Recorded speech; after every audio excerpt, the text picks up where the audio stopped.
Shalom, shalom. Amani iwe nanyi.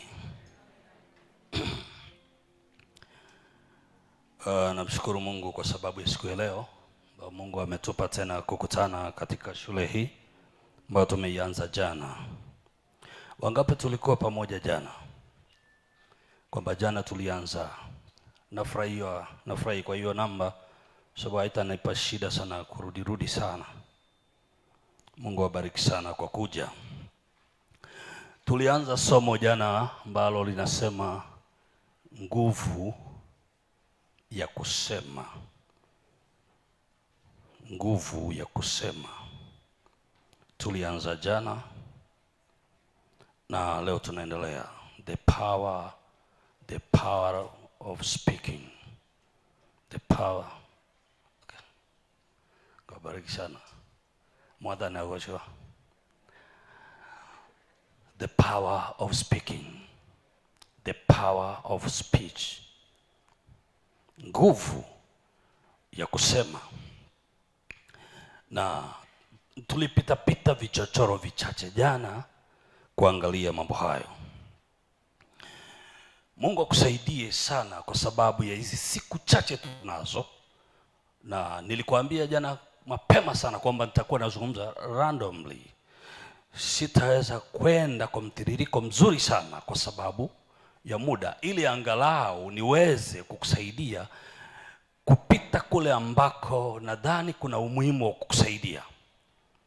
So najua ninyi ni watu mliokoka, na pia ninajua advantage mlioko nayo ni kwamba mnaye mwalimu mzuri pia wa neno. Kwa maana hiyo fikra zenu, uwezo wenu wa kupokea ni mkubwa. Mnaelewa haraka, hainipi taabu sana. Mungekuwa mko na mwinjilisti hapa ningepata shida kidogo. Kwa sababu ni kwamba wainjilisti ni wazuri sana kuwaleta watu kwa Yesu, lakini sio kuwachimbia mizizi ya neno. Na sio kwamba wanakosea, ni upande wao waliopewa. That's why mwinjilisti anaweza kukuhubiria mstari mmoja mwaka mzima. Ile kwa maana jinsi Mungu aliupenda ulimwengu akamtoa mwanae. Hiyo message ya Mungu alimtoa mwanae, akatembea nayo dunia nzima na watu wakaokoka kwa mafuriko. Hiyo tu. Lakini sasa walimu nao wana kazi ya kukupeleka deep kwenye neno. So hata kama nitakuwa na kwenda hivyo, najua ninyi mnajiongeza haraka sana kwa sababu mmefunzwa na mnatembezwa katika kulijua, kutafakari neno.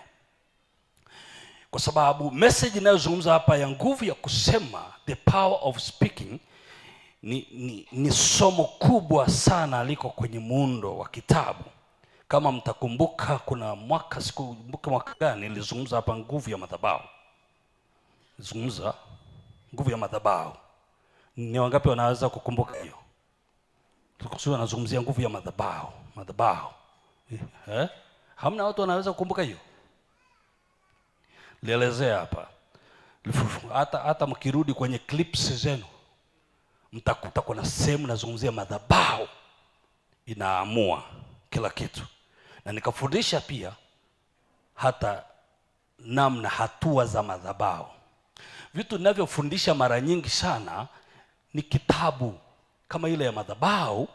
Sasa hiki ninachozungumzia hapa, Mungu akusaidie ushike, kwa sababu nitapita sehemu chache sana, maana ni mkusanyiko wa kitabu kama hiki. Sasa imagine zile siku chache nilizungumzia hapa madhabahu, siku chache sana ndicho kitabu hiki kinachozungumza zifahamu siri na nguvu za madhabahu.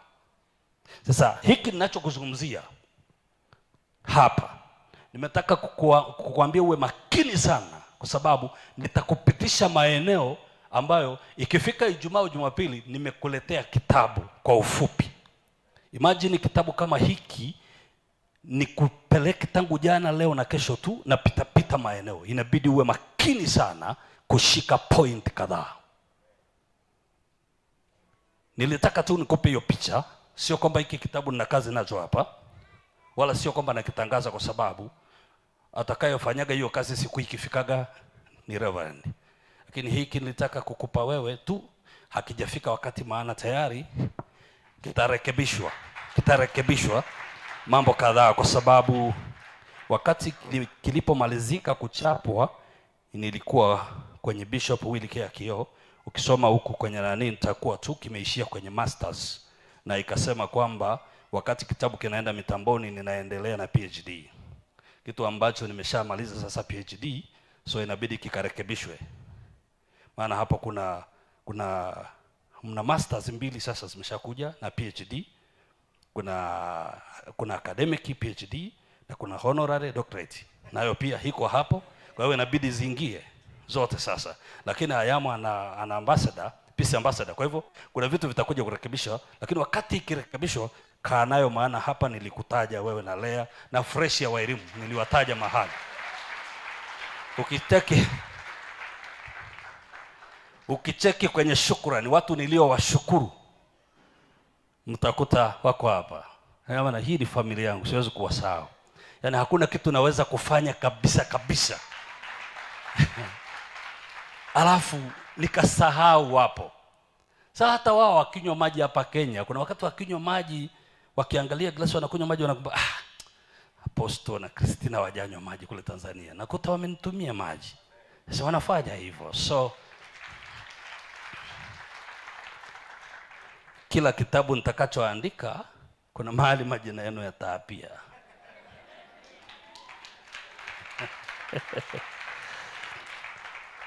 Kwa maana hiyo basi, kama ni hivyo, ina maana ninachokuletea ni kitu ambacho nataka watu wanaosikiliza kwa umakini. Ya, tuko pamoja mpaka hapo? Hello?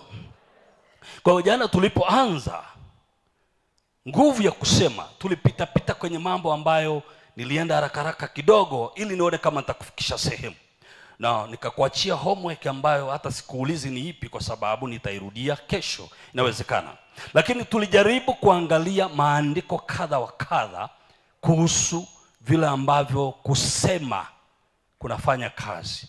Biblia inazungumza nini? Kwa sababu haitoshi kuzungumza tu ujumbe fulani, lakini ni vizuri sana tuangalie maandiko yanazungumza nini kuhusu kitu hicho. Utagundua kwamba Biblia ina vitu vingi, ina maandiko mengi yanazungumza kuhusu habari ya kusema, kuongea, kutamka.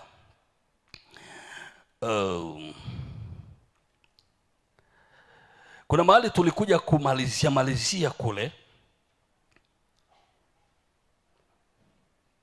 Labda nirudia haraka wakati naenda. Tulikuja kumalizia kule tunakosema Mithali 21:20, mtu azuiaye kinywa chake na ulimi wake atajilinda nafsi yake na taabu. He who guards his mouth and his tongue keeps himself from troubles. Lakini tukasoma Petro wa kwanza mlango wa 3 mstari wa 10. Kwa maana atakaye kupenda maisha na kuona siku njema, auzuie ulimi wake usinene mabaya, na midomo yake isiseme hila.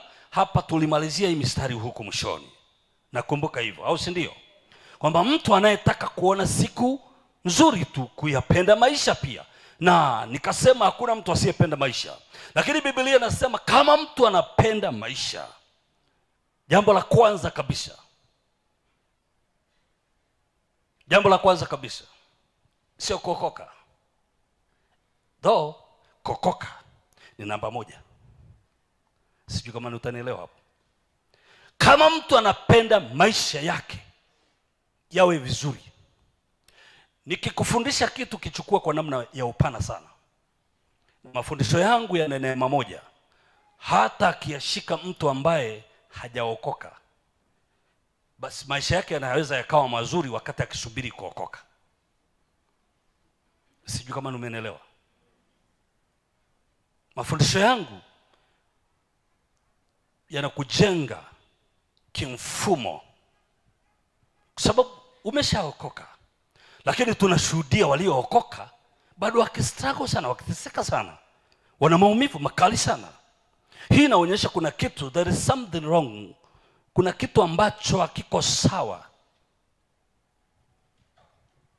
Sasa anasema kama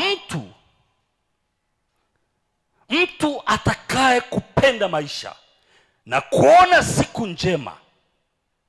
Hili ni hitaji la kila mtu. maisha mazuri na siku njema. Nikasema hii ni salamu ambayo kila mwanadamu anahitaji asubuhi kutamkiwa na mtu.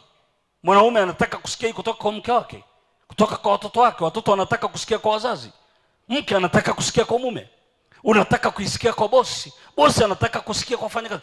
Have a good day, kuwa na siku njema. Sasa mwandishi wa Biblia anajaribu kutuambia siku njema haiji tu kwa kutamkiwa hivi hivi, lakini wewe lazima ufunge kinywa chako pia. Lazima ujue matumizi ya kinywa chako. Kwa nini? Kwa sababu maana yake anataka kutuambiaje? Anatuambia matokeo ya kuwa na siku njema au mbaya inategemea how you speak. Kwa nini? Kwa sababu vinywa vyetu vinahusika kutengeneza siku zetu. Ninawaambia watumishi wa Mungu pale ofisini sasa hivi, nikawaambia mna bahati sana hii ninyi wahubiri mliokuja nyuma yetu. Mnafanikiwa kwa kiwango kikubwa sana kwa sababu walikuja na akili nyingi, wameshafundishwa. Walikuta mafunuo yameanza kufanya kazi. Walikuta revelation za hali ya juu sana na wakaenda nazo wakitumia. Sio kama sisi zamani tulisema ninyang'anye vyote kabisa niachie Yesu peke yake. Na unajua nikawaambia hivi tulivyo, of course mimi namshukuru Mungu kidogo imechomoka sasa. Sema amechomoka.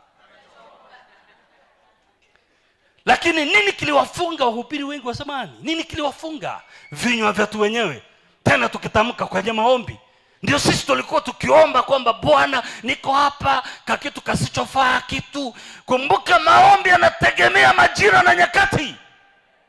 Si ombe maombi ya Ibrahimu sasa. By the way, wewe sio Ibrahimu. Achana habari ya kuleta kina Ibrahimu kwa chachi yako.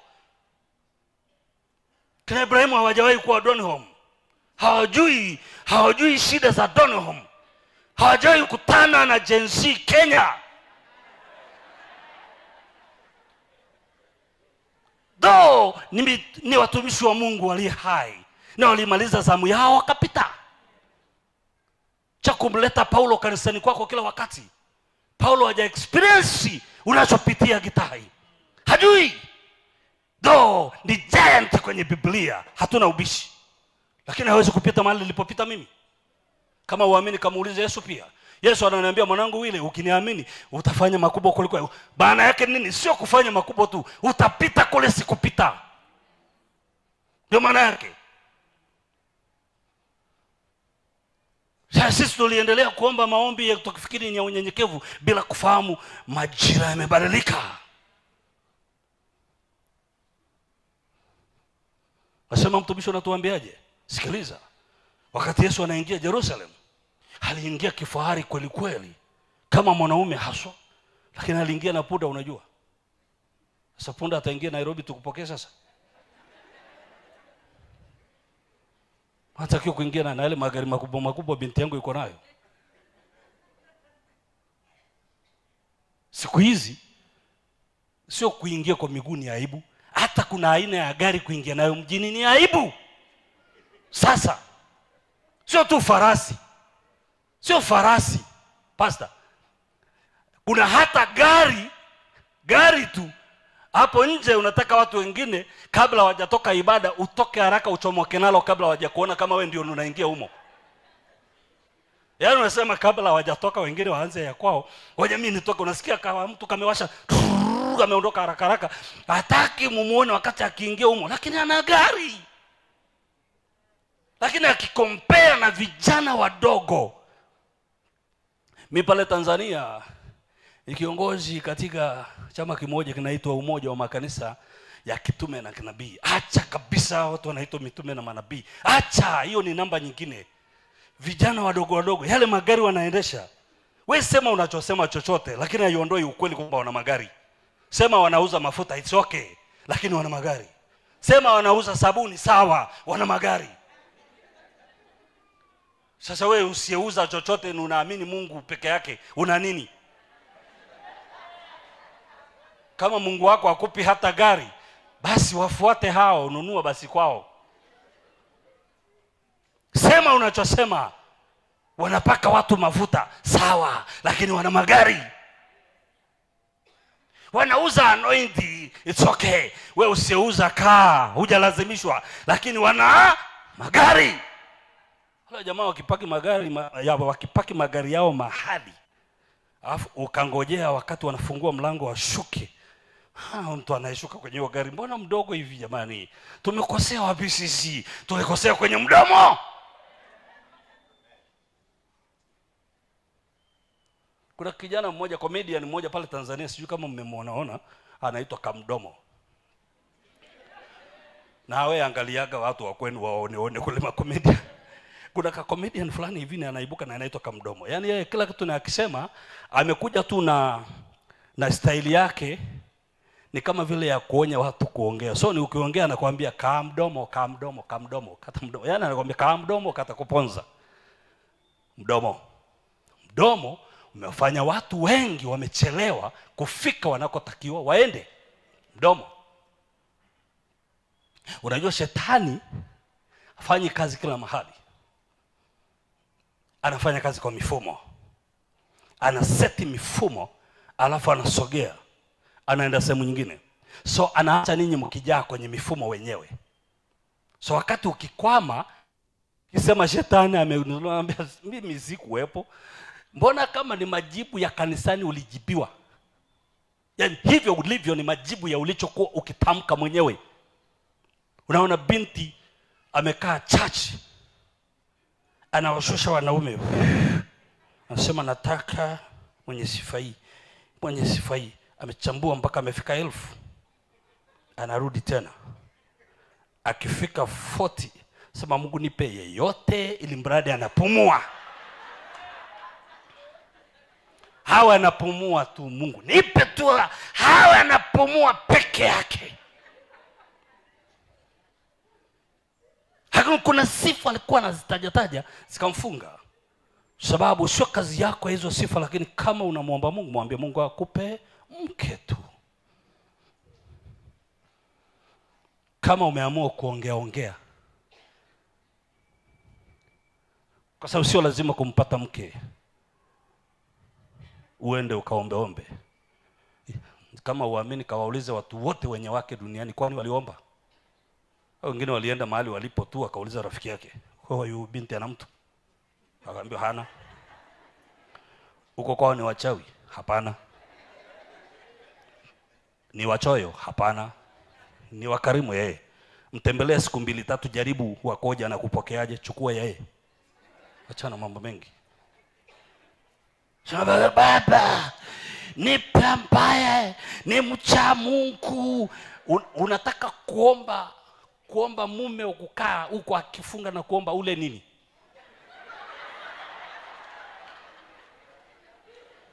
Nipe mume anayekutafuta uso. Wewe uso anapeleka wapi wa Mungu? Akisha utafuta huo uso, then so iweje? Ile gari lako ulinunua na uso au una pesa?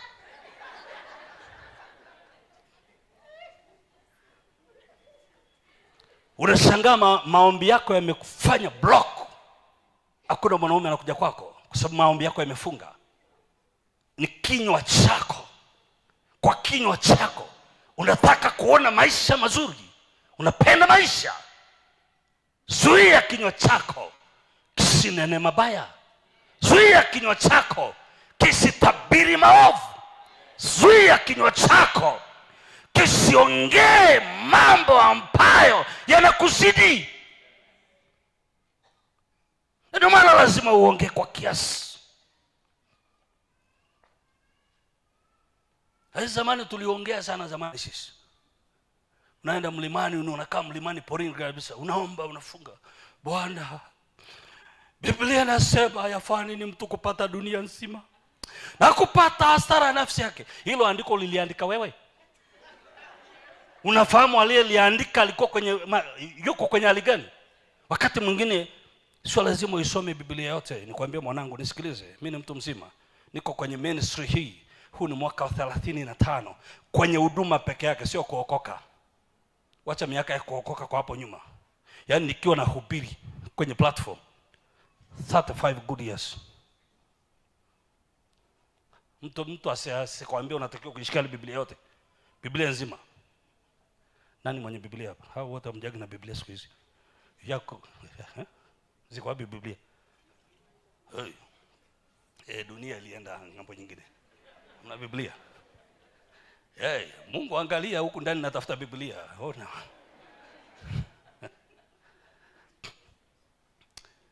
Ingetaka yule mtu mwenye kubwa kidogo, lakini hii ni Biblia. Hutakiwi kuishika hii Biblia yote ili ufanikiwe. Maana hii Biblia yote sio kwamba yote ni kila kitu pale ni neno la Mungu. Kuna maneno ya Luka pia. Kama vile na mimi pia lazima niweke ya kwangu kama mhubiri. Yanaruhusiwa. So wewe angalia barabara yako. Ndio maana kuna neno ambalo Reverend Gitaya alipoliongea neno moja ndilo lilikuponya. Sio maneno yote ni alihubiri. Na ukiwauliza atakwambia message ile uliohubiri ile. Na si ajabu ni ya mwaka mmoja, miaka 5 nyuma ndio ilimponya basi. Na akapona. Shikilia hapo hapo. Wewe shika sehemu hiyo. Maana ndio sehemu yako. Achana na kule kwa mwingine. Hasa tulikuwa sisi tukisoma kila andiko ni la kwetu. Kila andiko la kwetu. Hapana. Kuna maandiko yako huku yalikosti maisha ya watu. Kwa mfano, Baba wasamee kwa kuwa hajui wanalolifanya. Huyo mtu alitamka hiyo halikufa. Walimstone.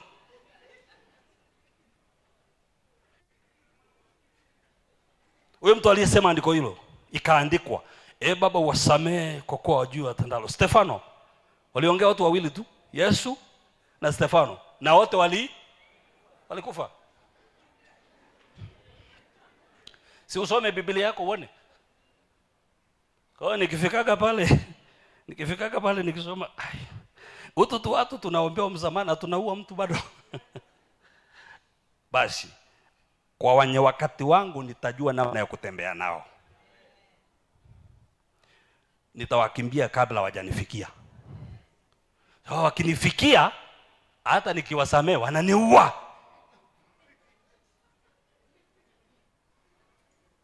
Sijui kama mnanielewa. Kwa hiyo nitatafuta namna wasinikaribie.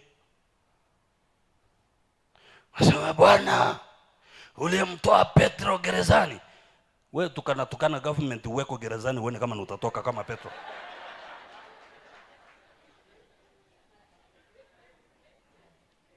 Wewe tumia mdomo wako ovyo uone. Ati kwa sababu Mungu alitoa Petro gerezani. Ni Petro alitoka, lakini kamuulize Petro kabla hajatoka ilikuwaje? Kuna mwenzake alishakatwa kichwa, Yakobo nyuma. Na Mungu huyo yupo. Lakini Yakobo alikatwa kichwa. Na Biblia inasema Herode akaona hiyo kitu wananchi wamefurahia. Akaendelea kuchinja na kabata wengine. Ndio Petro naye akadakwa. Watu wa Mungu akajificha mahali wanaomba. Kama unataka kuelewa vizuri, nenda kawaangalia walipokuwa naomba. Hata alipokuja Petro hawana imani, wanajua hali imeshakuwa mbaya kabisa. Lakini Petro akatoka. Yakobo anakatwa kichwa, Petro anatoka. Maana yake nini? Sio kila andiko lita-apply kwako. Wewe kwa mnyenyekevu jifunze kwa bidii, alafu angalia kile ambacho unatoka nacho. Na ndio maana unatakiwa makini zaidi sana kwenye kinywa chako, domo wako. Maana kwenye kusema kuna nguvu. Sema kwenye kusema kuna nguvu. Iwe nzuri au mbaya. There is power in speaking. Kwa anasema anayependa maisha azuie kinywa chake. Azuie ulimi wake. Kwa sababu wewe ndiye unayetengeneza maisha yako.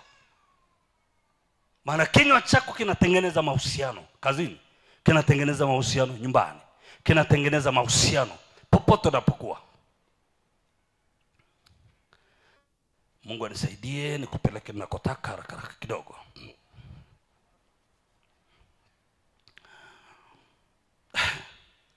Sasa ngoja nikupeleke kidogo nikuunganishie maandiko fulani. Kwenye Petro huyo wa kwanza mlango wa 3 mstari wa 10.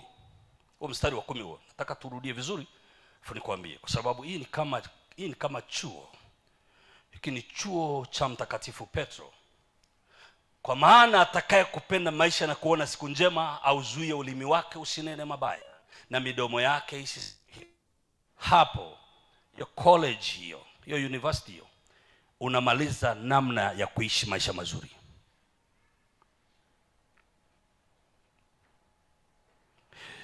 Petro anayatoa wapi mambo haya? Anayatoa kwenye curriculum. Yaani huu mtaala anautoa kwenye chuo cha King David University, campus ya 50. Nenda kwenye Zaburi ya 50 uone. Hapo ndipo alitoa. Wakati alipokuwa akisoma kwenye University ya King David University, campus ya 50, Zaburi mlango wa 50, ndiko Petro alitoa hii kitu. Kama ukienda kusoma pale kwenye Zaburi ya 50 mstari wa 19, Zaburi ya 50 asema, umekiachia kinywa chako kinene mabaya na ulimi wako watunga hila. 20, 21, 22 nitaendelea tukusoma kwa mistari hiyo kidogo. Okay? Umekaa na kumsengenya ndugu yako na mwana wa mama yako umemsingizia. Ndivyo ulivyofanya, nami nikanyamaza, ukadhani ya kuwa mimi ni kama wewe. Walakini nitakukemea, nitayapanga hayo mbele ya macho yako. Yafahamu hayo ninyi mnaomsahau Mungu, nisije nikawaruarueni, asipate mwenye kuwaponya.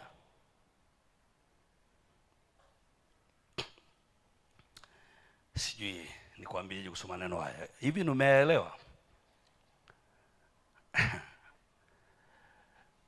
Naomba nirudie haraka hapa kidogo. Umekiacha kinywa chako kinene mabaya na ulimi wako watunga hila. Mtu tu amekiachia kinywa chake. Sasa kuna mambo yatakwenda hapo mbele. Kuna vitu Mungu atakuwa anaongea. Umekaa na kumsengenya ndugu yako na mwana wa mama yako umemsingizia. Hiyo ni kazi ya mdomo. Yaani alipoacha kinywa chake akaanza kusengenya, akaanza kuongea.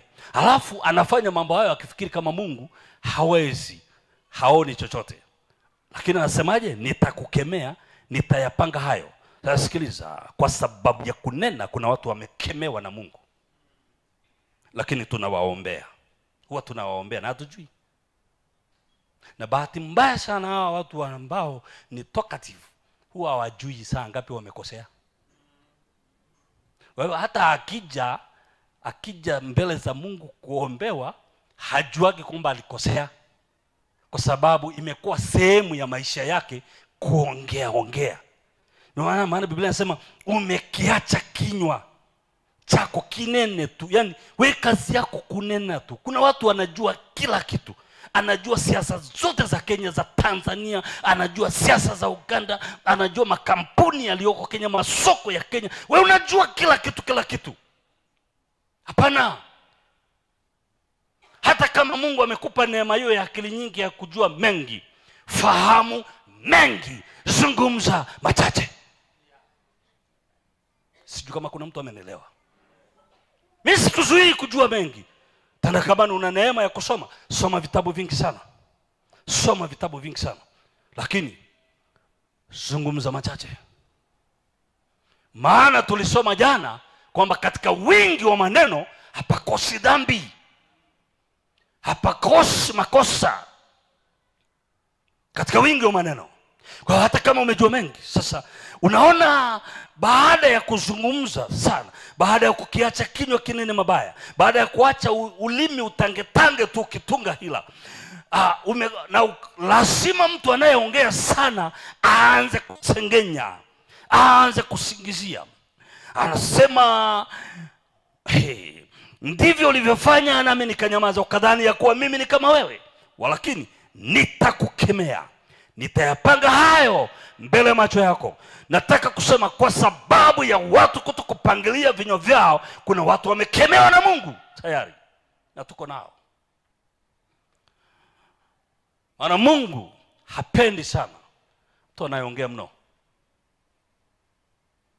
kwa sababu mtu anayeongea sana huwa muda wake wa kutafakari ni mchache sana. Huwa watafakari. Wewe kana mtu tu ambaye mkikutana mahali watatu wanne anaongea yeye, kuanzia mlipofika hapo kwenye hoteli mkaagiza chai, mmemaliza chai akiongea peke yake, ninyi hamjaanza kujibu.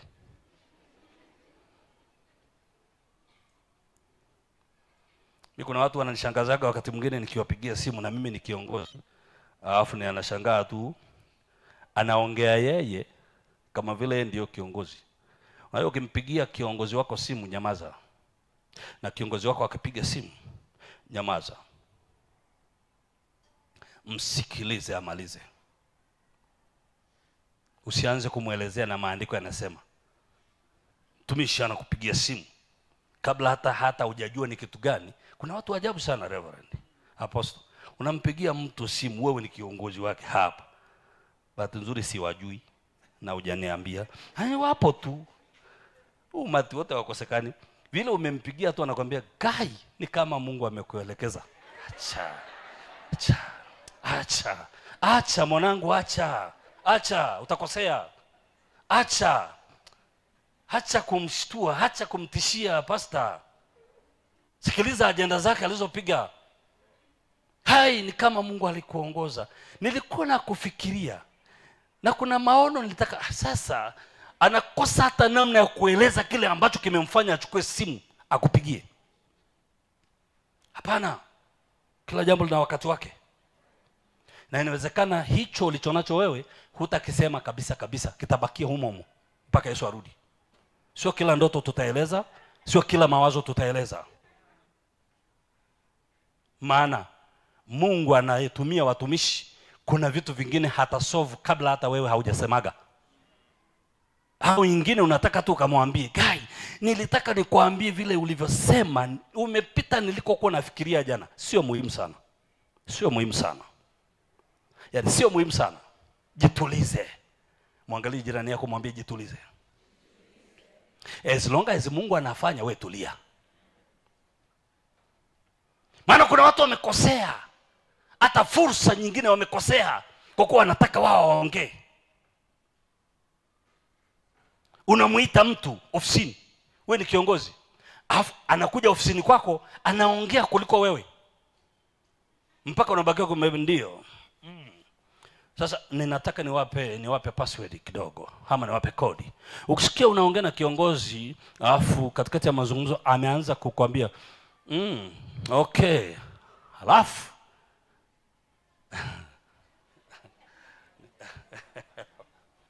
niseme ni kuna wakati tunakuaga busy kwenye simu hapa, ndio wewe vipi hiyo tunafanya, okay nakusikiliza, kata hiyo simu,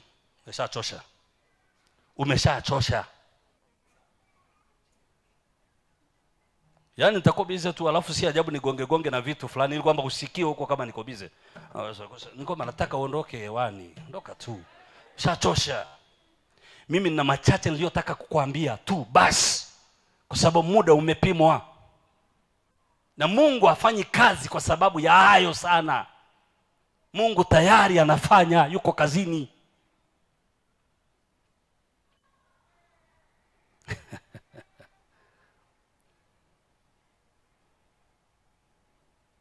Wenye hekima hawatumii muda wa viongozi mrefu kuongea nao, kwa sababu kabla hujazungumza maneno 100 kwa kiongozi, alishayasoma maneno 1000 ndani yako. Kwa unachoongea wewe ni rejea. Nazungumza rejea. Viongozi wote wa kiroho na wa kimwili wamepewa hiyo grace. Nenda mbele za Rais Ruto uone. Ukimuelezea vitu ameshakusoma, unapoteza muda. Na ujue ni kwa nini. Ukimaliza kuongea ukaondoka, ataita mtu fulani anambia, "Mchunguze huyo mtu anakuelekea." Si ameshakusoma.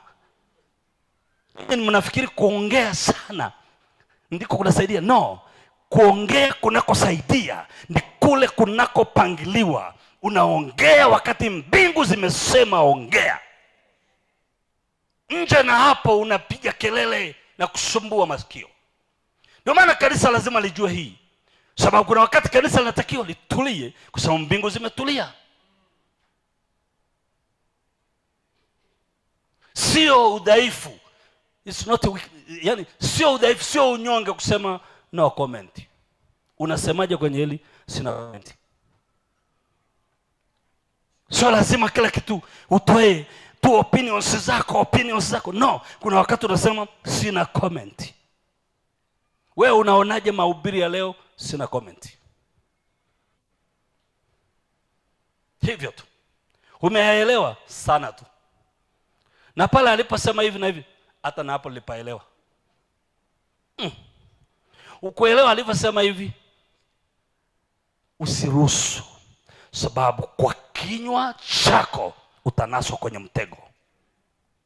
Ukitulia utaponyoka kwenye mtego. Okay? So, wakati Petro alipokwenda kwenye Zaburi ya 50, ndipo akagundua tatizo la kinywa hapa. Na sasa Mungu anasema kwa watu wanaoongea, wameachia vinywa vyao na ndimi zao. Anasema yafahamuni hayo ninyi mnaomsahau Mungu, nisije nikawararua, asipatikane mwenye kuwaponya. Kosa la kuongea linapelekea watu wanaweza kuraruliwa. Mungu akawararua. Ukisoma maana halisi ya maneno hayo unaipata kwenye Mithali 18:21. Mithali 18:21. Proverbs 18:21. Utagundua hicho kitu ninachokuambia hapa. Anasema hivi. Okay, ameshatuwekea. Mauti na uzima huwa katika uwezo wa ulimi, na wao waupendao watakula matunda yake. Mungu atusaidie sana. Mauti na uzima viko kwenye uwezo wa ulimi. Yaani kwenye kunena kunaamua mauti au uzima wako. Na wanaopenda sana kuongea watakula matunda ya kinywa chao pia.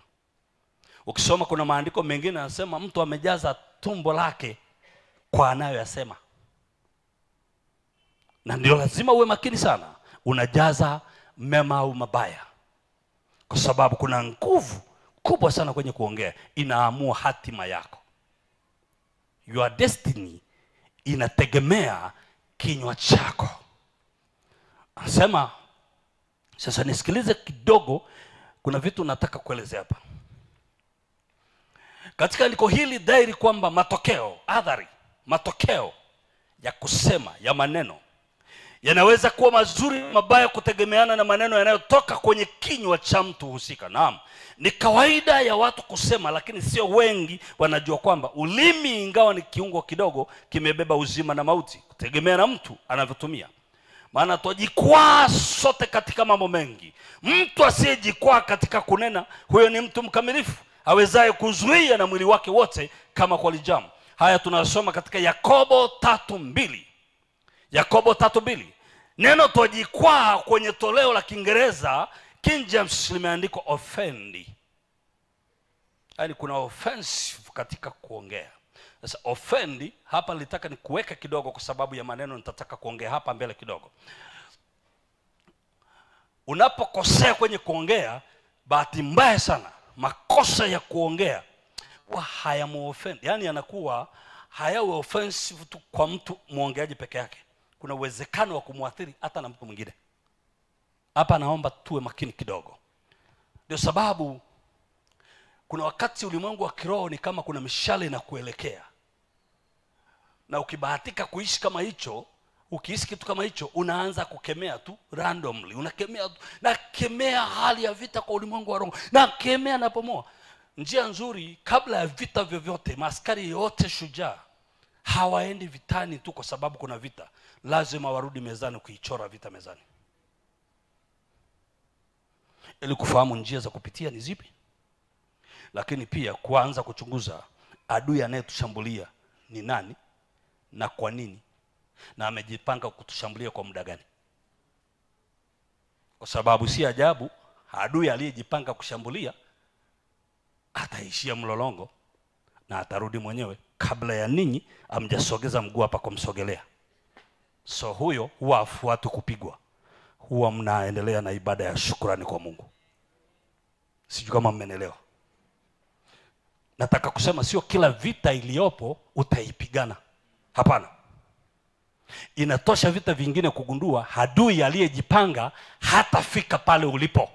Silaha zake zitaishia barabarani kabla hajakufikia. Sasa usibebe wewe tani zako za weapons ukaenda kumwataki, kumbe ana ujuzi wa kuataki zaidi, ukashangaa amekunyang'anya wewe silaha zako, anaanza kukupigana na your own weapons. Sababu umeenda bila kujua. Sasa nisikilize tu. Anaposema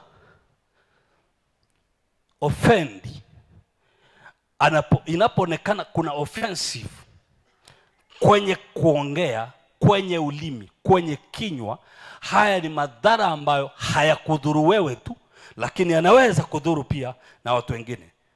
Kwa neema ya Mungu jioni hii tutaangalia hilo eneo kidogo. Nitakuonyesha matokeo. Mungu anisaidie kidogo. Sikiliza. Anasema ulimi ni kiungo kidogo, lakini kina madhara makubwa. Sasa naomba nisikilize hapa vizuri, ili nikuweke sawa. Kwamba anaposema mtu asiyejikwaa katika kunena, huyo ni mtu mkamilifu, awezaye kuzuia na mwili wake wote kama kwa lijamu. Yakobo 3:2. Sasa kujikwaa, ukisoma kwenye King James version pale, utakutana na hilo neno offend. Haweki neno kujikwaa. Okay, yes. Nashukuru sana wewe mtu ameshaweka tayari. For in many things we offend all. If any man offend not in word, the same is a perfect man, and able also to bridle the whole body. Sasa ile neno offend pale linakuondoa kwenye kujikosea wewe tu. Yaani kuongea kwako tayari kunaweza kujikuta pia kumesababisha madhara makubwa sana kwako, ni kweli, lakini hata kwa mtu ama familia ama jamii hata taifa. Kuongea tu. Twende pole pole. Hili kuonyesha maneno yaliyosemwa yana athari kwa mtu binafsi tu. Si kwa mtu binafsi tu, bali pia athari hiyo inapelekea kuumizwa kwa mtu au watu wengine. Ukisoma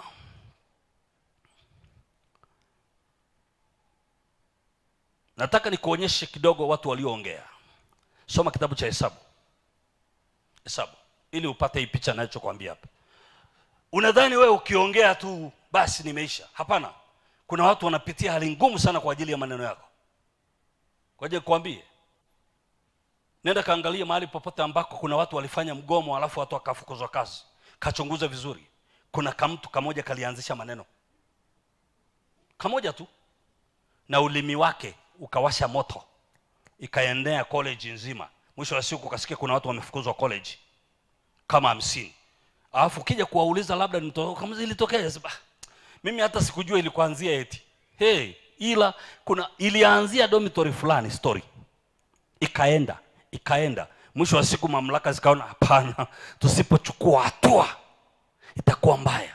Fukuza wote. Lakini kuna mtu kalianza mdomo. Na ngoja nikuambie siri ya maisha ili uwe makini sana. Kwa taarifa yako, uchunguzi unaonyesha wale wengi wanaanzishaga maneno wakati mwingine huwa wana survive. Mimi sijui kama mmenielewa. Hata kufa hivyo vitu havifagi haraka saa nyingine. Wale wanaoanzisha maneno yakafika kiwango cha kudhuru wengine, ule mzigo unaendaga kubebwa hata na kamtu kamwisho. Kwa sababu ngoja nikueleze tu. Siku moja tukiwa shule ya msingi, Kuna wenzetu walienda siku moja, ilikuwa kama jana yake, wakaenda kuchoma mahindi ya shule, wakachoma mahindi ya kuchoma yale huko porini wakala. So baadaye wameshachoma wakaja nayo kwenye darasa, wanakuja kutafuna. Tukauliza, mmetoa wapi mahindi? Mmetoa wapi? Wakatuambia kwenye shamba la shule. Sawa, walichoma jana.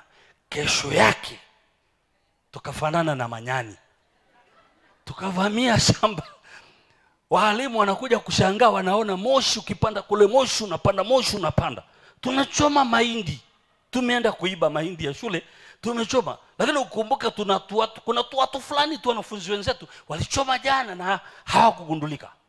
Wamekuja wakatuambia.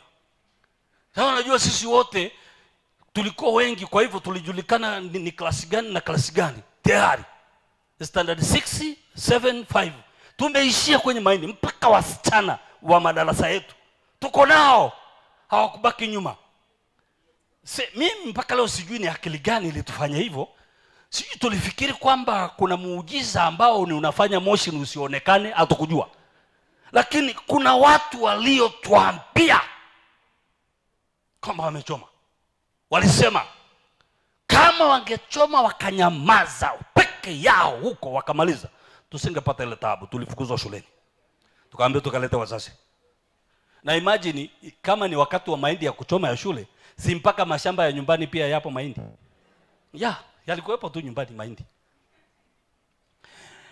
Ile kesi wale walioleta taarifa haikuwapata, maana siku ile hawakwenda kuchoma. Kupe kwa mfano kingine haraka tena. Mimi wakati nachunga ng'ombe zamani, nikiwa bado niko primary, nachunga ng'ombe. Tunachunga ng'ombe, kuna sehemu kulikuwa ile mnaita, kwa lugha mtaelewa haraka Kenya, na mnaita makonge. Zile katani. Sasa sijui kama watu wengine wanajua. Ile katani, kuna mashamba ya makonge huko. Kwenye kule mashamba ya makonge kule, kuna watu walikuwa wanaweka kule chang'aa, hizi pombe hizi kali kwa siri, kule wanaita piwa. Yanakuaga na majina mengi sana, sijui pombe ya moshi, sijui chang'aa, sijui yana majina mengi sana ile pombe. Kuna wauzaji walikuwa wanaficha humo inakaa huko. Sasa mwenzangu mmoja akaona mahali walipoficha, akaniita, nikaenda tukaangalia, tukakuta zile dumu za lita 5 zimewekwa hapo. Alafu nikachukua nikaweka mahali, nikafuata wenzangu wanaochunga, nikaenda kuwaambia kuna chang'aa pale. Alafu nilipowaambia, mifugo ng'ombe walikuwa wameenda mbali, mimi nikaenda kurudisha ng'ombe. Narudi kurudisha ng'ombe, nakuta watu tunataka kufa. Wameshakunywa. Wao wamekunywa. Na ni jioni. Na unajua njaa ya siku nzima, tumechunga ng'ombe kuanzia asubuhi mpaka jioni. Sasa tunarudisha mifugo. Nilipata wakati mgumu sana, sitasahau siku ile, kwa sababu ilibidi niburute mimi watu waende nyumbani. Kuna mmoja ilipofika mahali mifugo ng'ombe wanagawanyika waelekee kwao, nilimkamatisha mkia wa ng'ombe ya kwao imburute.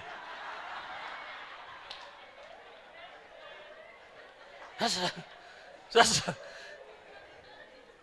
imagine, mimi ndio nilipeleka maneno, mimi ndio nilipeleka taarifa, kuna chang'aa pale. Lakini mimi sijanywa. Niliowaambia wamekunywa, anaenda. Ile njia yangu mimi napita nayo ni ndefu zaidi ya yule ni aliyopita pale. Kumbe yule aliyokopita hivi, kabla ya kufika huko, wameshamuona amebaki kwenye uwanja fulani wazi, amebakia pale anapiga yowe. Watu wamemchukua. Kuna barabara inapita kule mbele yangu. Ninafika kule mbele, nakutana naye amebebwa. Nikamuona. Nikasikia mtu anasema tumuulize huyu, maana walikuwa kichunga pamoja. Sasa kweli, sasa mekueje? Sasa wakaniita, nikaitwa pale. Sasa sijui nisemeje sasa, maana kesi imeshakuwa ngumu. Upande wa pili kuna mmoja kakata mwenzake na sime zile za Masai. Wamevurugana, kakata mwenzake.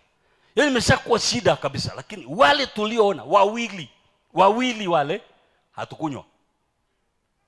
Alinionyesha na mimi nikaenda kusema, tukaenda kurudisha ng'ombe. Sisi tunarudisha ng'ombe, wameshamaliza.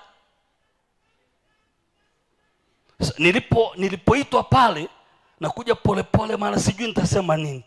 Na ukumbuke siku hiyo ni Jumapili, kesho yake ni Monday shuleni. Pale kuna walimu wako pale. Sawa, kanitaambia Willy njoo hapa. Sasa nisemeje sasa? Mzee mmoja na amekuja na pale, walevi si wanajuana bwana. Amekuja pale, yeye ni mnywaji wa chang'aa. Alipofika tu akasema, huyu kanywa chang'aa huyu. Huyu mtoto kanywa chang'aa huyu. Niliposikia wakati wakishangaa chang'aa nikaepa, nikaondoka mbio. Aiwa, walimu wakapata taarifa za ile jopo lote. Kesho yake Jumatatu shuleni, watu wakaitwa wote wale. Ile Jumatatu sikwenda shuleni, sikuwepo. Mimi ndio nilipeleka taarifa. Ule msala nao niliukwepa, haukunipitia. Wale waliokunywa wao, walichapa wao, mimi sikuwepo. Unanielewa maana ya kusema wenye mdomo kuna wakati wao wana survive.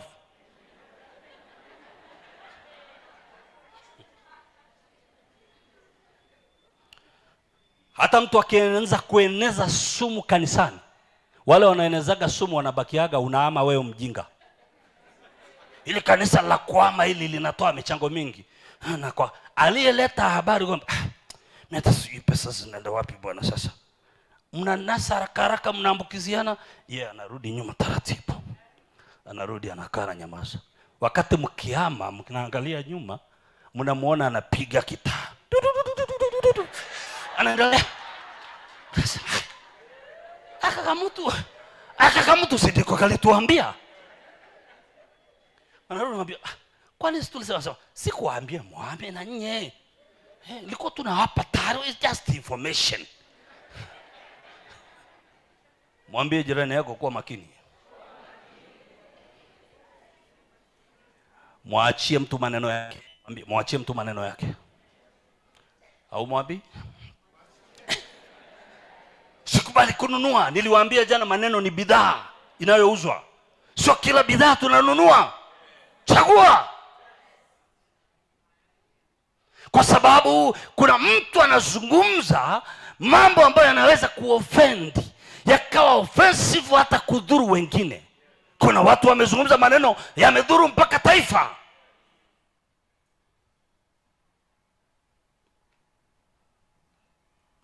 Na ndio sababu kila nguvu inayotumika duniani ni ya kumfanya mwanadamu aongee anachokijua. Sijui kama uliwahi jua hiyo. Kama uamini, kama uulize Samson na Delila. Nguvu ilitumika, niambie, sema. Maana asiposema Wafilisti hawataweza. Siku aliposema, sema siku aliposema. Siku aliposema ndio mambo yaliharibika. Aliposema. Na Delila aliendelea kumkazania, sema, niambie tafadhali. Niambie. Anamuitaita majina ya ovyo ambayo hayaitwagi watu wa Mungu, haitwagi mume. Najua mume haitwagi sweetie wala mume ni mume tu. Majina. Usinifananisha na parachichi mimi. Mke ni mke. My wife is my wife. Hawezi kuwa potato, hawezi kuwa pineapple. Never. Hayo ni mambo ya watu wajinga tu. Watu wenye akili zao, mke anabakia kuwa mke. Hawezi kuwa sweetie, ni mke. Wacha kupunguza uzito wa neno mke. Maana hilo neno lina authority zake. Na neno mume lina mamlaka yake. He's a king, ni mfalme, a king of house. Sana muitaita sigi peremende, unamuita vitu. Ukiitwa unafurahi kweli. Wewe peremende yangu unafurahi kuitwa peremende? Uliwahi jua peremende ni inamalizwa na nini? Inaishaga bila kutafunwa. Paka inaisha. Wewe ukiitwa unadhani umeitwa kitu cha maana sana. Kumuita mume wako mume wangu, mara ukimuita mume anakumbuka majukumu yake. I am the father of this house. Mume wangu, I am the king of this house. Mke wangu, mimi ndio ninayeangalia familia. Nitamlinda mume. Mke wangu anakumbuka kupika. unamwambia sweetie aende jikoni kupika. Sweetie, hizi pineapples zinajua kupika hizi?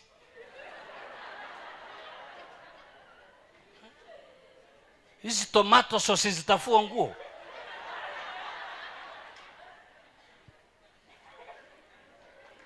Na hayo yote yanatoka kinywani. Kinywa ati mdomo ukiongea, yaani ni kinywa tu. Kinywa hiki, kabla hata ya kumuita mtu, fikiria kinywa kinaita nini.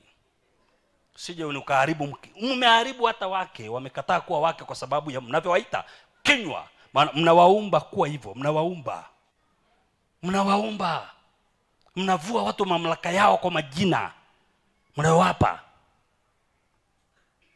Mimi mke wangu akiniita hiyo nitamcheka, nitaona ananidanganya sana. Haya majukumu magumu namna hii.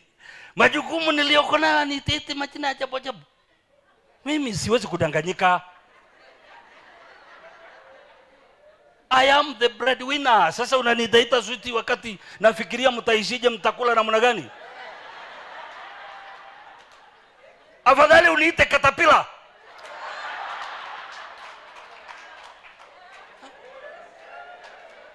Chako nidanganya bwana.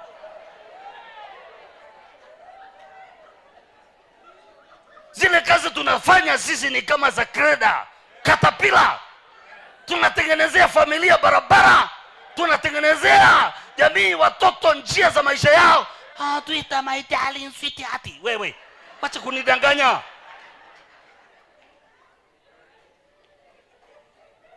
Tuko serious na maisha, wacha kutuletea utani. We are more than serious na hii life yenyewe ndio hii tunajutia. Maana kuna maneno yalishaomba kule zamani tunayabomoa. Wakati tunayabomoa kwamba nabomoa yale maneno nilisema, sasa namtaka Yesu lakini nataka na nyumba pia, namtaka Yesu lakini nataka na gari pia. Alafu wewe unaniambia sweetheart my darling. Niko kwenye business and I mean business.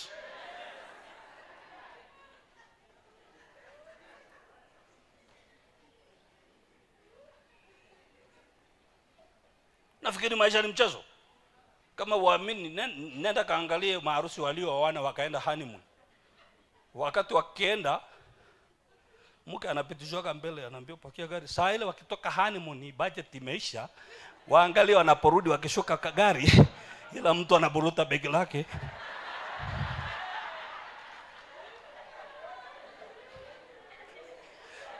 Maana network imeanza kusearch. Wapi naenda kupata kibarua?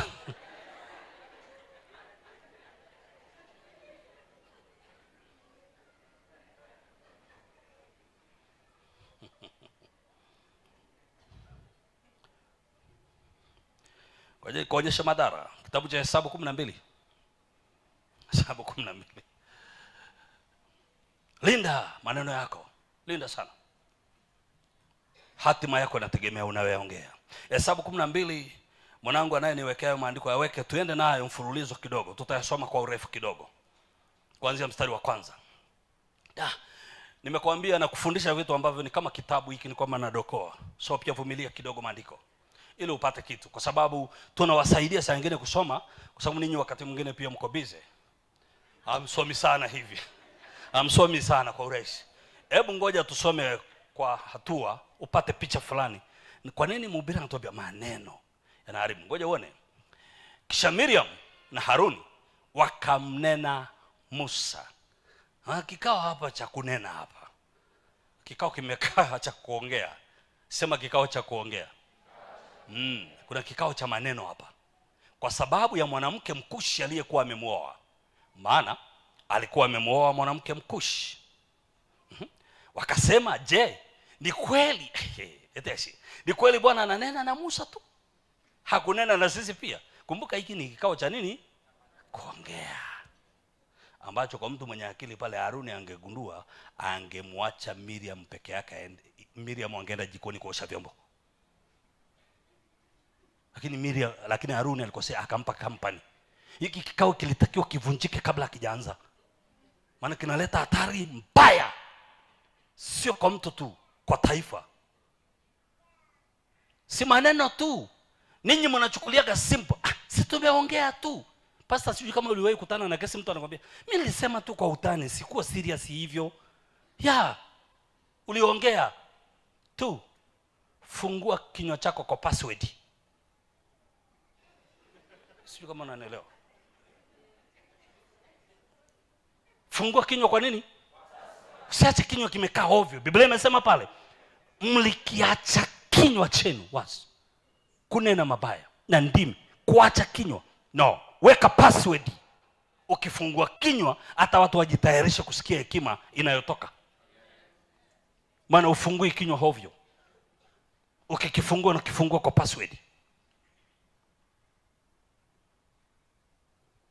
Okay, endelea.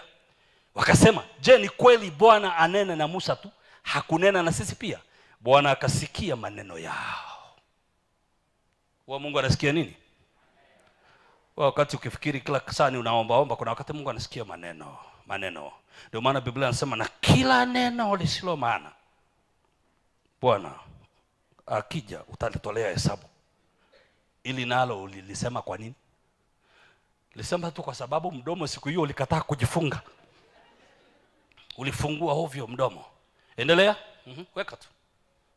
Basi huyo Musa alikuwa mpole sana zaidi ya wanadamu wote waliokuwa juu ya uso wa nchi. Bwana akanena ghafla. Hebu sema ghafla. Sema ghafla. Hiki kinaitwa kikao cha dharura. Sijui kama mliwahi itwa viongozi hapa siku moja, mchungaji, reverend, apostle, maana yote ni ya kwake. Kuna wakati ni mtume, yeye ni nabii, lakini usisahau ndiye mchungaji wako. Sijui kama kuna siku mliona simu usiku saa 8 hivi, anasema tukutane kesho. Kikao cha dharura, cha ghafla. Sio cha kiagenda, hakikuwa kwenye ratiba, kimeitwa ghafla. Bwana akanena ghafla na Musa na Haruni na Miriam na kuambia, tokeni nje ninyi watatu, muende hemani mwa kukutania. Basi hao watatu wakatoka nje. Bwana akashuka katika nguzo ya wingu, wakasimama pale mlangoni pa hema. Akawaita Haruni na Miriam, nao wakatoka nje wote. Nikuulize swali kabla sijaendelea na huo mstari ufuatao. Unadhani wakati wakitoka wakienda hemani, aliyekuwa anaongea, kwani tumeitiwa nini? Nani zaidi? Unafikiri nani? Miriam tu. Hapa mko sahihi. Kale kama mtu kanako sababishaga matatizo, ndio kikao kikiitwa kanaanzaga kuuliza, na umejua ni nini agenda? Wale wengine wamenyamaza tu kimya. Musa katulia tu kwa sababu yeye ameitwa. Lakini kuna kama na mke kako hapa kanaenda kuuliza, Musa ni nini? Guy brother, ni nini anataka kusema? Mbona si utulia, sema ameita ghafla sana. Ni ghafla. Haruni, wewe ni ulijua? Yaani alikuwa anahangaika sana Miriam. Maana yeye ndiye problem maker. Na mdomo wake sitatengeneza shida hapa na mdomo. Kwa Wameru pale Tanzania wana mithali, sijui waliitoa wapi, lakini wana mithali yao. Tutasoma pale mbele. Sina hakika kama walikutana na Yohana Mbatizaji, sijui Wameru. Una hakika wale Wameru pale Tanzania walishakutanaga na John Baptizer? Lakini kuna mithali yao inafanana na Yohana. Wanasema kinywa kiliponza kichwa. Kinywa, mdomo uliponza kichwa. Maana yake kinywa kinaweza kikasababisha kichwa kikakatwa. Na si Yohana si alisema na mdomo na kichwa kikakatwa? Tutafika hilo andiko hapo. Ngoja nikwambie kidogo tu. Miriam anajiuliza, kikao cha dharura kimeitwa. Okay? Nenda mstari wa mwingine.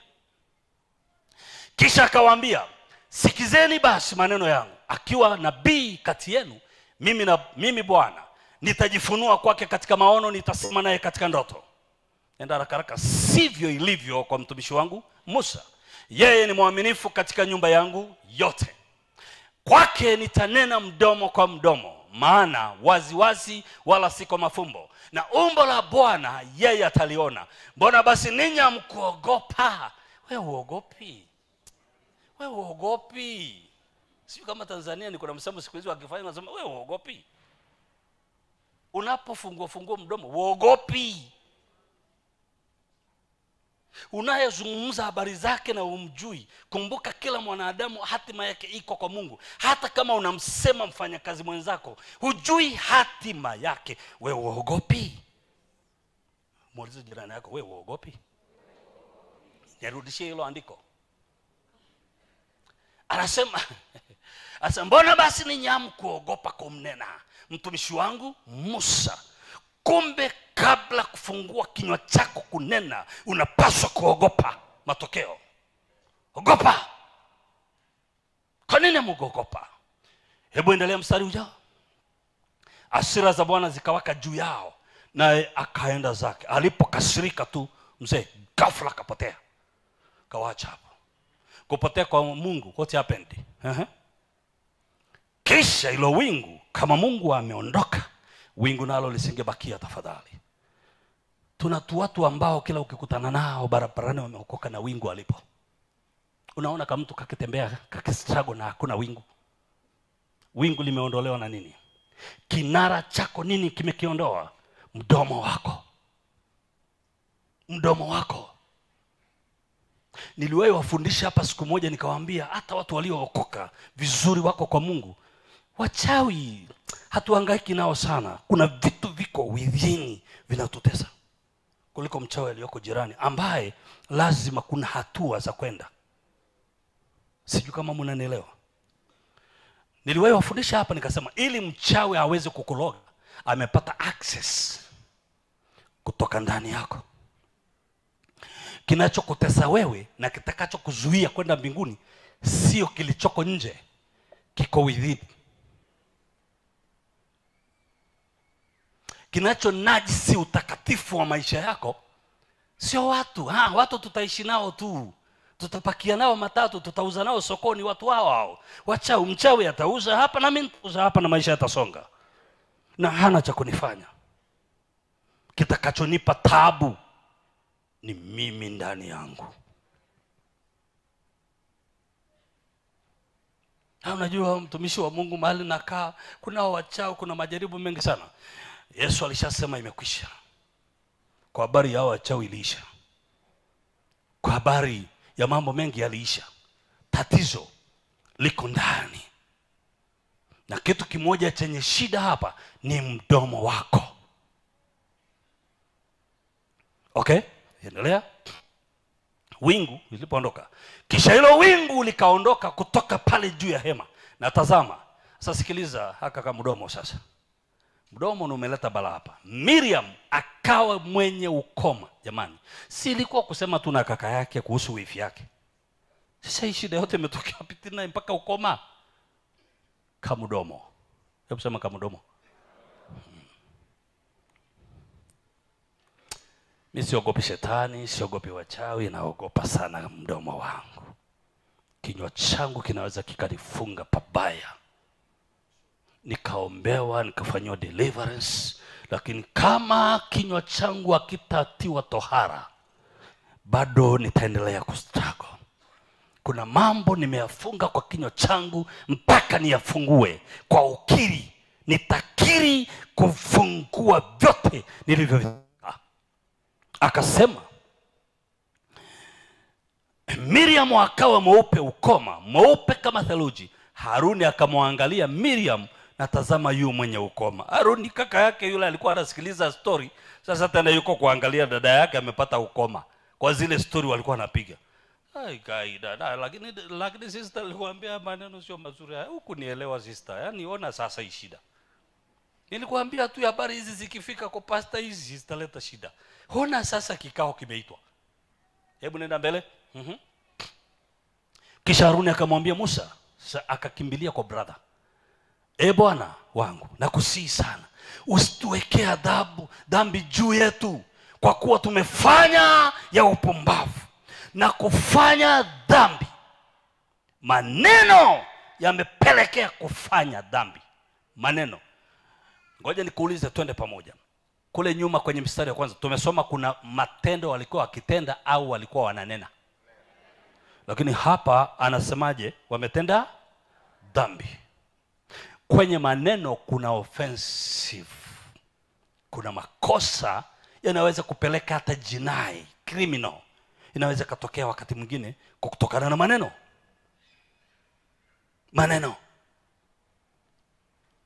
Tumetenda dhambi.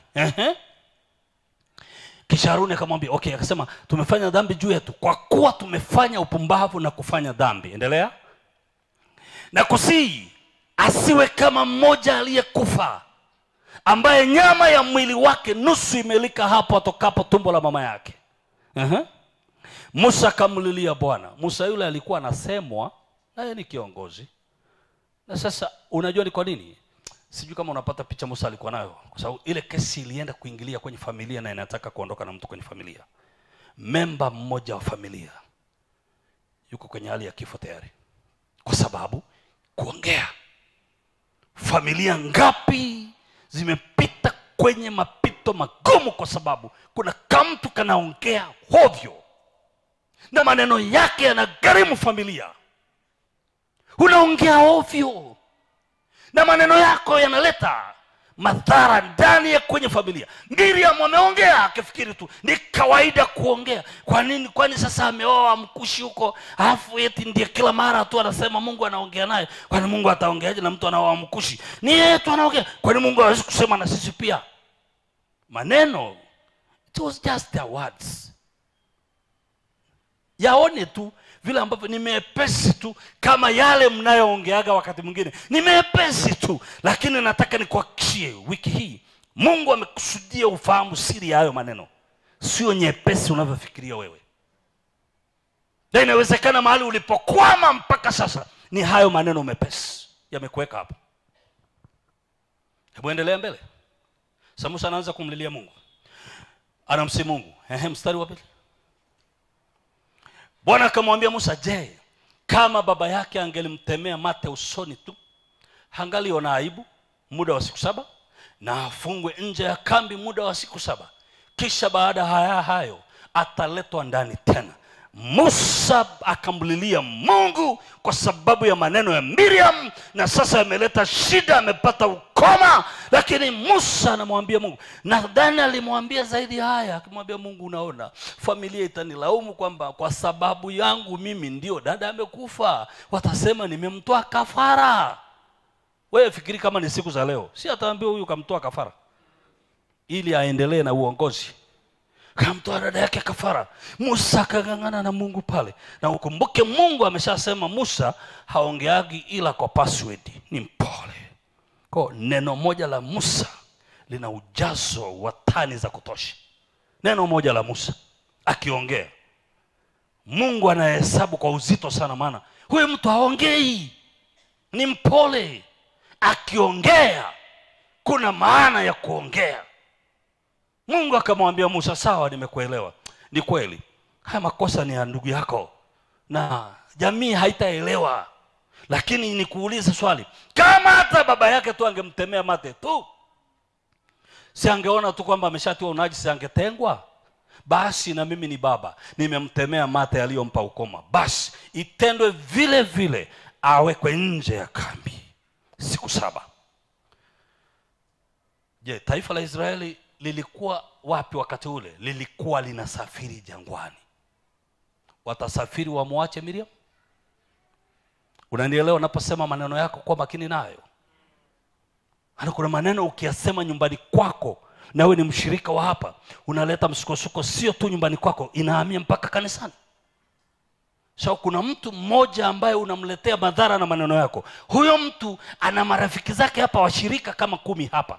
Inafika hao 10. Hao 10 wana marafiki kama 50 hapa. Inaenda kwa watu 50. Hao 50 wana watu kama 200, Reverend Kitai. Unashangaa kuna msukosuko ndani ya church. Kuna mtu kameongea ovyo nyumbani na mke wake au na mume wake. Ameongea tu. Na ukimuuliza anasema it was just a what? It was just a story. Sikumaanisha neno mbaya, hukumaanisha neno mbaya, lakini unaona moto unavyotembea kwa maneno yako. Miriam ameongea wakiwa wawili, yeye na Haruni. Imetoka kwa Haruni, kikao cha dharura kimekaa watu 4, sio watu wawili tena. Ameongezeka Musa na Mungu pale. Imetoka pale, ghafla taifa linaambiwa siku 7 mtaendelea na safari. Shida ni nini? Kuna kamtu kameharibu hapa, kameongea ovyo, kuongea tu yeye. Miriam akafungiwa nje ya kambi. Sasa kambi haitaondolewa mpaka siku 7 ziishe. Na taifa la Israeli lilisimama jangwani. Kwenye historia inafahamika hivyo, kwamba taifa la Israeli liliwahi kukaa jangwani siku 7 kwa sababu ya maneno ya Miriam. Aliongea. Nenda kaangalia kwenye historia, hatumkuti Miriam popote kwenye uzinzi. Hapana. He was a good singer. She was a prophetess.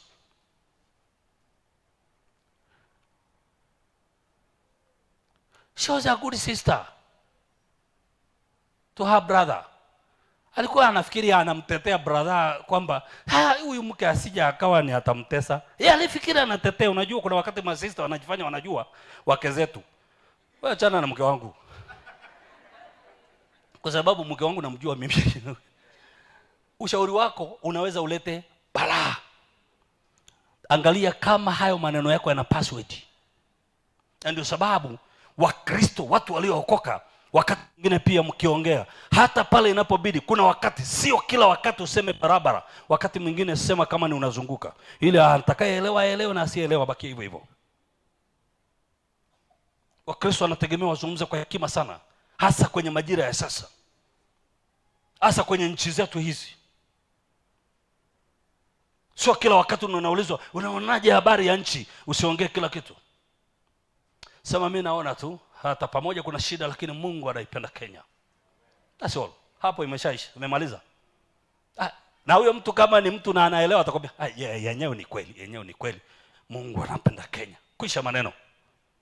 Maana hayo mengine mnayotaka mjadili, hata mkipewa hamna uwezo nayo. Naona mambo kama hayaendi vizuri. Lakini Mungu yupo kazini. Our God is in control. Malizia hivyo. Maneno yanakatika. Sasa ni anaenda akajiuza. Sasa amesema Mungu yuko kwenye control kwenye lipi sasa? Utajua mwenyewe kwenye hayo uliyotaka kusema. Ndio hayo aliyojibu. Hata kusikiliza ni mueleze sana. Hata ungeeleza sana ameshakwambia Mungu yuko kwenye control. Ni hayo. Ndio maana ukimsikiliza Yesu, hata kuna wakati alizungumza kwa mifano, ili baadaye mkitaka kumshtaki aseme wala sipo, sikumaanisha hivyo.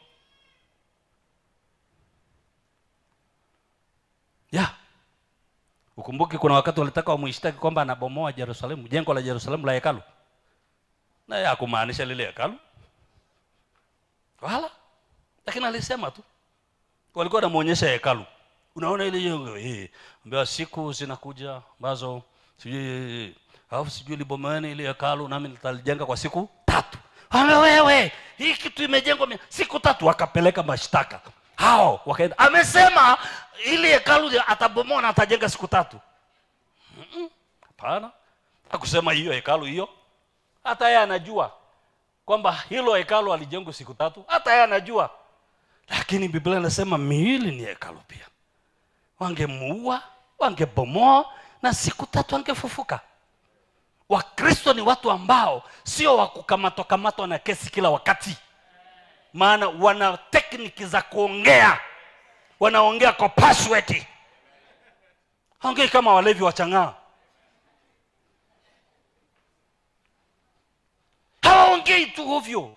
Mwanamke mwenye busara, mume wake amkamati kwenye maneno haraka maana anajibu kwa password. Hafa anakuacha huyu mama amenijibuje sasa? Nimemuuliza tutaenda lini nyumbani, na akaniambia najua Mungu amepanga wakati sahihi. Hajakataa? Hajasema hataki kwenda. Sasa lakini hatujapanga tarehe. Sasa amenijibuje? Amekujibu. Mungu anapanga wakati sahihi. Anasema yenyewe ni kweli tunatakiwa kwenda, na najua Mungu atapanga wakati sahihi. Sasa na unajua hataki kwenda, lakini ameona akikwambia usiniletee hiyo habari siende, utamwambia kwa nini uende kwetu? Sasa amekwepa. Jifunzeni kujibu wa mama, mtapunguza quarreling nyingi kwa nyumba. tapunguza. Kabla ya kujibu mzee, uliza mdomo wako kama una password, kinywa una password. Kwa sababu wewe unajijua. Unajijua wewe kwamba ukifunguka ni kama redio ambao huzuiliki. Maneno yanatiririka kama mafuriko. Unajijua. Na kama unajijua, Mungu akupe neema ya kukifunga kinywa chako kwa password, ili ufungue kwa taratibu. Jana nilikuambia Biblia inasema maneno yenu yawe yanamfaa mhitaji. Yapime kwanza hayo maneno. Haya maneno nikiyatoa sasa yatafaa mhitaji. Hivi tayari muda? How's it? Is that yeah. Mungu anisaidie siku nitaandika kitabu hicho kije Kenya pia. Sikiliza. Hebu tuende haraka na yale maneno pale. Haraka tu, hapa mbele kidogo. Haraka kidogo. Basi Miriam alifungwa nje ya kambi muda wa siku 7. Muda wa siku 7. Wala watu hawakusafiri hata Miriam alipoletwa ndani tena. Mimi huu mstari unanitisha kabisa. Miriam amefungwa nje ya kambi na watu hawakusafiri. Kanisa limesimama. Kuna mambo hayaendelei. Kuna project hazisongi mbele. Kuna mambo yamekwama kwa sababu kuna watu tumepepeta midomo. Uliwahi jiuliza pastor kwamba kuna wakati hata unaweza kuchanga fedha kanisani na watu wasichange? Kwa sababu kuna mtu tayari ameshatoa misinterpretation ya michango. Ametafsiri vibaya michango huko. Na hako kama mtu kanaweza ukitangaza cha ajabu kanawahi kwenda kutoa. Sisemi usiwahi. Sina maana mbaya kabisa. Sina maana mbaya. Siku zote kusudie kwa kwanza. But make sure hauharibu mtu wa pili. Make sure. Unakuta kuna habari zimeshaenea. Unashangaa ghafla miradi inasimama, fedha hazitolewi, watu hawachangi. Yaani kuna namna watu wamenyamaza, wamequit kwa sababu kuna namna, kuna maneno, kuna upepo wa maneno umepita katikati. Biblia inasema kwa sababu ya Miriam kufungwa nje ya kambi, wala watu hawakusafiri. Taifa likasimama. Sasa hebu jipeleke kwenye ile eneo. Ni mara ngapi mataifa yetu, nchi kama ya Kenya inasimama kwa sababu kuna mtu amepepeta maneno kwenye Kenya? Inasimama. Wakina mama wajawazito wanakosa huduma nzuri hospitalini. Barabara zinasita kujengwa. Miradi inasimama. Sababu kuna mtu kameharibu, stories zinaenda. Badala ya maendeleo, watu wanaanza mikoruzano, vurugu. Wacha nikuhakishie, kila neno likizungumzwa, dunia haitakalika. Tunakaa duniani kwa sababu kuna watu wengine wamenyamaza na mambo kifuani. Wamevumilia. Kuna watu ambao wana hekima tu, wamevumilia, wameacha. Sababu kuna mambo wanamuuliza Mungu, hili niliseme, anaambiwa hapana, kaa nalo mwanangu. Maana hilo ukilisema litasababisha watu watauana barabarani, tulia. Anatulia. Anamuuliza Mungu, na hili nalo nimelijua Mungu, niliseme. Anamwambia mwanangu, tulia na hilo. Maana ukilisema hilo, wakina mama watakuwa wajane na watoto watakuwa yatima. Tulia nalo. Nenda kaangalia mataifa yaliyoko vitani yote, kuna mtu kalipepeta mdomo. Sasa mnajua Wakikuyu mmepangwa kuhamishiwa Somalia. Anasema hatutaenda tuitane mkutano. Unasikia mkutano tayari umeitwa Wakikuyu mahali. Kwa sababu kuna watu wamesema mnahamishiwa Somalia. Na unajua ikishakuja inakuja na roho. Hata mjiulize tutahamishwaje kwani sisi ni kuku. Hamjiulizi, mtajikuta watu wamekaa kama mkutano mahali tayari. Hatutaenda. Leta media zinakuja, zinarekodi watu wakisema hatutaenda Somalia. Wa Somali nao wanasema wanakuja kwetu. Unashangaa jeshi la Somalia limekaa mpakani. Tayari linaanza rusha mabomu kwa huko. Hamtakuja. Hii imeanzia wapi? Kuna kama mtu kamekaa mahali anasema yale maneno yangu. Kuna kamchawi kameongea mahali. Maneno. Sijui kama kuna mtu anaelewa hapa. Iponye familia yako. Ruhusu familia yako kufikia hatima yake. Maana maneno yako yanaweza kuzuia familia ikasimama jangwani. Kanisa linaweza likakaa jangwani kwa sababu kuna mtu anaharibu mioyo kwa maneno. Maneno yanafanya mioyo inakuwa mizito. Maneno tu.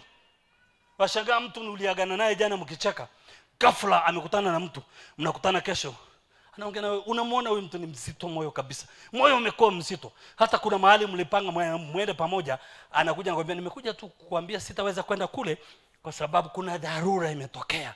Na kuambii ukweli, lakini tayari ana uzito kwa sababu kuna mtu amepanda mbegu mbaya ya maneno. Mungu atusaidie sana. Tusifikie kiwango cha Miriam. Tusifike hapo. Nataka nimalizie hapa mara moja, tukutane kesho. Mungu atusaidie sana kwa sababu mambo haya ni mengi kidogo, lakini naamini Mungu atawapa neema, mtayaelewa. Ya. Sijui nifanyaje hapa. Hebu naomba tusome kwenye Mathayo 14 haraka. Tusome pale haraka nimalizie na hapa. Nikuonyeshe tu maneno yanavyoweza kuleta misiba, hatari. Maneno tu. Kila mtu akijua hili utatunga kinywa chako. Mimi naamini hivi. Sio lazima kila siku uongee maneno mengi kama una mtu wa kuongea naye.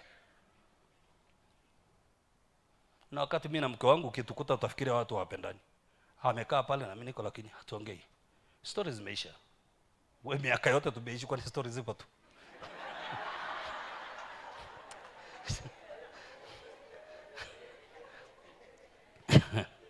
Miaka yote hiyo. Hamza Jimmy. Hebu tuambie watu kweli. Tusiomba. Kuna wakati zinaisha. Labda ulete za kitototo sana, za katuni, lakini ukweli unakuta zile serious hazipo kiivo. Hasa kuna kitu kinakusumbua kuhusu kesho. Hicho ndicho nafikiria saa hii kuhusu kesho tu. Eka hivyo. Na kuna siku mnakuja na story. Sababu kuna habari ya kuhabarishana. Mwambie mama hapa. Mnaiongea hiyo kwa sababu ipo kwenye mpangilio. Mkiongea sana na hakuna ya kuongea, ndio msema na hivi mama fulani aliendaga wapi? Unaanza habari za watu kusengenya. Na nenda kwenye nyumba nyingi kasikiliza story nyingi zinahusu nini? Zinahusu watu. Huo ndio ukweli. Ni mara chache utakuta kuna mpango fulani wa maisha unapangwa. Ni mara chache utakuta mume na mke wanaongea kwa sababu kuna project inapangiliwa hapa. Tena nikwambie hawa watu wa Mungu ni waajabu sana. Kuna wakati kileto issue serious kabisa hana mchango. Anakaa tu au sema sasa mimi nitasemaje kwenye hiyo na sijui. Wewe fanya tu, anaikatiza hiyo ipite, alafu aanze ile ya mama Njoroge. Uone vile radio itafunguliwa hapo sasa. Hataanza kuongea. Hizi habari zimeleta misiba na balaa manyumbani mwetu. Unaongea mambo yanayofunga watoto wako, inafunga mume wako, inafunga taasisi yako, inafunga biashara yako. Maana Mungu akichukizwa na maneno yako, kila utakachokifanya hakitafanikiwa. Mungu akikasirika, kila utakachogusa hakitafanikiwa. Biblia inasema, Mungu akasema, kwa kuwa umeachia kinywa chako kikanena uovu, mimi nitakutanika na hakuna ukukuponya. Nitakukemea, ukikemewa na Mungu hakuna ukukuokoa. Na inatokana na maneno tunayoongea bila kufikiria hadhari zake. Mungu akusaidie uwe Mkristo ambaye unazungumza kwa password. Kwa sababu kuna nguvu katika kusema. Hatusemi tu hivi hivi, sisi sio mang'ombe. Hata ng'ombe ali ovyo analia kwa kuwa anataka maji au majani yameisha, tunashinda na ng'ombe pia. Kajifunza kwa wanyama. Hata simba hali porini hivi hivi. Sasa wewe unaweza kukuta siku 2-3 zimeisha usikii mlio wa simba. Hayo wanadamu wao wakianza pa. Na tumejazwa na roho. Kama una hamu ya kuongea sana, si uende kwenye maombi ukakae huko. Jifungie kwenye chumba cha maombi, kaa huko. Nenda kwa lugha masaa yote. Hakuna kukuzuia, lakini linda sana conversation mnazobalishana watu wawili. Isihusishe mtu mwingine hapo ambapo hayupo, kwa sababu mtatenda dhambi katika hiyo. Huyo mnayemchukua nyumbani kwake bila taarifa, mnambeba ulimwengu wa kiroho, mnakuja mnamketisha mezani kwenu, sitting room yenu, mnaanza kumkatakata vipande vya vile mnavyomjua, vya vile anavyokwenda, itabackfire. Ikibackfire, unashangaa mambo yako hayaendi. Unashangaa barua uliyopeleka mahali kuomba kazi na ukaambiwa utaitwa baada ya wiki moja, message inaingia ghafla kwamba tumeona hatuwezi kukuajiri. Unashangaa imetoka wapi hii? Kwa sababu ya maneno.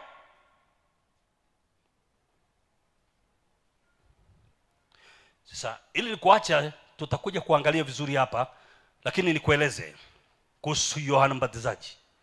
Yohana Mbatizaji, ukisoma vizuri, Yohana Mbatizaji, wakati ule mfalme Herode alisikia habari za Yesu, akawaambia watumishi wake, huyu ndiye Yohana Mbatizaji, amefufuka, kwa sababu alikuwa amemuua. Kwa hiyo nguvu hizo zinatenda kazi ndani yake. Maana Herode alikuwa amemkamata Yohana, akamfunga, kumtia gerezani kwa ajili ya Herodia, mke wa Filipo ndugu yake, kwa sababu Yohana alimwambia si halali kwako kuwa naye. Na hakuna mtu alimtuma hii message, alikuwa ametumwa nyikani akakae kule. Siku nyingine niliwaambia hapa kwamba alirudi mjini kutafuta nini, wakati ni aliambiwa akae nyikani tu. Akiwa kule akasikia story tu za social media. Unajua kuna habari kule, mfalme anataka kumuoa Herodia. Akasema hapana, naenda kumwambia kuna huyo anaenda kumwambia. Akatoka nyikani huyo kwa Herodi, ambia wewe mke wa ndugu yako unataka kumuoa.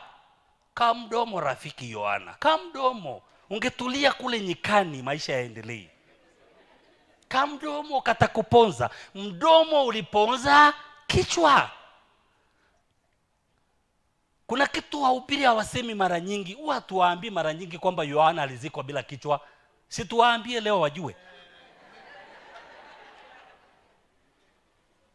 Utazikwa bila kichwa. Kwa sababu ya nini? Ako kamdomo kanakosema sema, kuna binti ataomba hicho kichwa kwenye sinia, kiache kuongea. Maana dawa ya mtu anayeongea sana ni kufeka hiyo kichwa, ili aache kuongea. Yohana ametoka nyikani, mahali ambapo ndiko alikotumwa na Mungu huko, kwa sababu ana mdomo na amesikia kwenye social media stories zikiongea. Nimekuambia wale wanaoanzishaga story mara nyingi wana survive. Wale waliomletea habari hizo walibakia. Nina uhakika kuna watu waliompelekea hizo habari Yohana kule nyikani, wale walikuwa wanaenda kule kubatizwa ndio walikuwa wanapiga story. Wakati wanabatizwa ndio walikuwa wanapiga story kule. Kwani si walikuwa tokea mjini kule? Ndio walikuja na zile story. Yohana alikuwa anapata wapi story za mjini na anakaa kule nyikani? Wewe kasome Biblia yako. Yohana alikatwa kichwa na nani mwingine? Alikatwa peke yake. Wale walioleta story hizo wako wapi? Hawa watu huwa wanasaivu. Jihadhari na mtu ni analeta habari kwako. Jihadhari na watu ambao anatoka nyumbani kwake anakuja kwako just kuja kukueleza kuhusu mtu. Mwambie rumu imejaa. Rumu imejaa. Nina mawazo ya familia yangu. Nina mawazo ya matangazo ya kanisani kwetu. Tuna kazi tunatakiwa tufanye kanisani. Nina mawazo ya watoto wangu. Rumu imejaa. Jihadhari na mtu anayeacha mlango wa duka lake anakuja kwenye duka lako wewe kuja kuzungumzia mambo ya watu hapo. Mwambie rumu imejaa. Jihadhari na mtu ambaye ana drive all the way kutoka mbali mpaka unasikia break pale kwako, anamwambia nimekuja tupige story hapa. Mimi sipendagi mtu wa kupiga story kwangu. Sipendi. Sababu itanikosti. Kuna gharama kubwa kwenye story. Stories tulizozipiga ovyo zinatugharimu maisha yetu. Maneno tuliyoyaongea bila mahesabu, bila password, yanagharimu maisha yetu. Kamdomo. Mtu anakupigia simu, njoo hapa tukunywe kahawa hapa. Anakupigia simu na wewe bila kufikiria, huyo unaenda tu ukanywe kahawa ili mpige story mpaka saa 3 za usiku mmekaa mahali watu mliookoka. Eti mnapiga story, mnatoka pale mmeshaongea maneno ambayo yatawagharimu maisha yenu. Simama juu kwa miguu yako. Kuache. Ripa karaboshaka. Mungu atusaidie sana. Mungu atuponye. Mungu atupe neema ya kuona hii. Yohana anakatwa kichwa. Nenda kaendelee pale kusoma. Yule binti anakiomba kichwa cha Yohana na anapewa kile kichwa kwenye sinia. Lakini hiki kichwa ni kile kilichoenda kwa Herode kikasema, si halali wewe kuwa na huyo mwanamke. Kuna mambo mengine ya watu wachana nayo ili maisha yako yasonge. Sio kila kitu umeitwa kurekebisha wewe. Sio kila kitu umeambiwa ushauri. Mengine yaache. Mungu anajua yatakavyoendelea. Mind your own business. Neema ya Mungu iwe juu yenu. Mungu asaidie ujue kutamka kwa password. Mungu akaponye mdomo wako. Mungu akusaidie kujua wewe ndiye utaiponya familia yako. Usifanane na Miriam aliyetaka kuiangamiza familia yake na taifa zima likasimama bila kusafiri kwa sababu ya stori zake alizozinena kwa mdomo wake. Zuia kinywa chako kama unapenda maisha, kama unapenda mafanikio, kama unapenda kubarikiwa, kama unapenda kuinuliwa. Yatunze maneno ya kinywa chako katika jina la Yesu. Shalom, shalom. Neema iwe kwenu.